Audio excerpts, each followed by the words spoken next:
All right, welcome. Today, we're going to tackle German grammar, but I want you to forget all about those boring worksheets. We're actually going to turn this lesson into a super creative project, a digital lap book to explore the building blocks of language. So let's dive right in.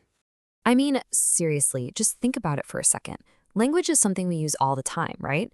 But how often do we actually stop and, look under the hood to understand the mechanics that make it all work? And that is the big question for today. We're going to treat language like a giant box of Legos and figure out what those essential pieces are that let us build sentences, stories, and, well, pretty much any idea we can think of. Okay, so to get our thoughts organized, we are going to build something together. Think of this whole thing as our instruction manual for putting together the ultimate grammar toolkit. So, first things first, what even is a lap book? Well, it's basically a creative, hands-on way to collect and organize information. And today, we're building a virtual one for all the most important parts of speech in German. All right, let's pop open the first flap in our lap book and meet the absolute stars of the show. I'm talking about the two main characters that every single sentence and every story is built on, nouns and verbs. Okay, first up, we've got nouns. These are our naming words. In German, they're actually pretty easy to spot because they're always capitalized. They name everything from Hund, the dog, to Freude, which means joy. You'll also notice they often travel with a little sidekick, an article like der, die, or das. So what do nouns do? Well, nothing, really. Not until a verb shows up. Verbs are the engine of the sentence. They're the action words, the doing words that bring everything to life. Okay, let's build a super simple sentence for our lap book. Here on the slide, we've got our noun, der Hund. It's just there, a subject, just waiting for a story to happen.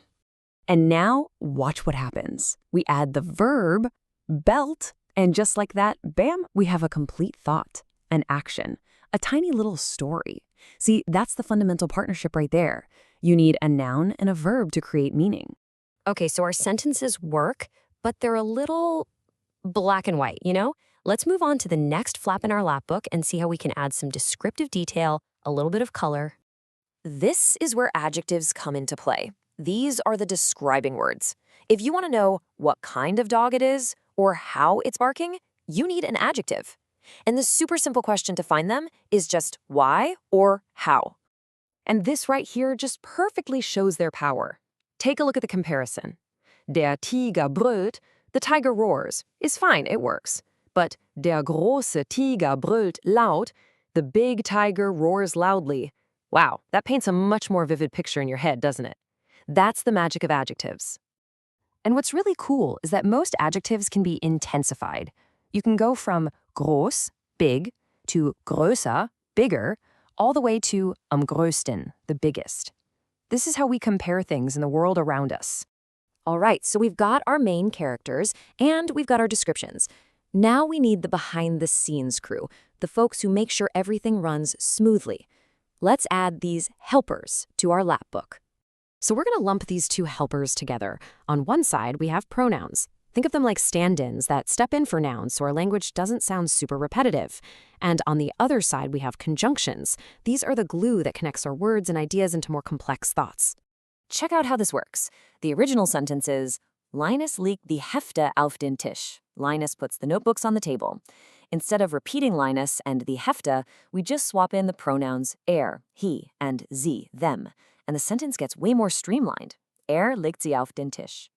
And then you've got possessive pronouns, which, as the name suggests, show possession. Mein Hund is my dog. Deine neuen Schuhe is your new shoes. Simple as that. They tell us who stuff belongs to. Now here, the conjunction obwohl is doing some serious heavy lifting.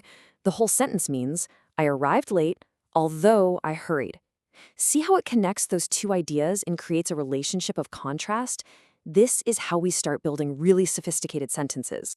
Okay, let's zoom out a bit. We've filled up our virtual lap book with all the essential pieces. Now it's time to put it all together and see the amazing things we can build. Without the rules of grammar, language is just this messy soup of words, kind of like what we're seeing in this cauldron. You can't really make any sense of it. The key thing to realize here is that grammar isn't about restriction, it's about creating order and meaning. But when we apply those rules, we get this beautifully built sentence. It says, "The big dog, which is in the garden, barks loudly because he sees a cat." Just look at how all our pieces are working together in perfect harmony. We've got our noun, Hund, our verb, belt, our adjective, große, a pronoun, and a conjunction, weil, all teaming up to create one complex, crystal clear idea. So really, the biggest takeaway here is this. Grammar isn't just some dusty set of rules to memorize. It's a powerful and creative toolkit. It's the instruction manual that lets you build anything you can imagine with words. So the only question left is, what are you going to build next?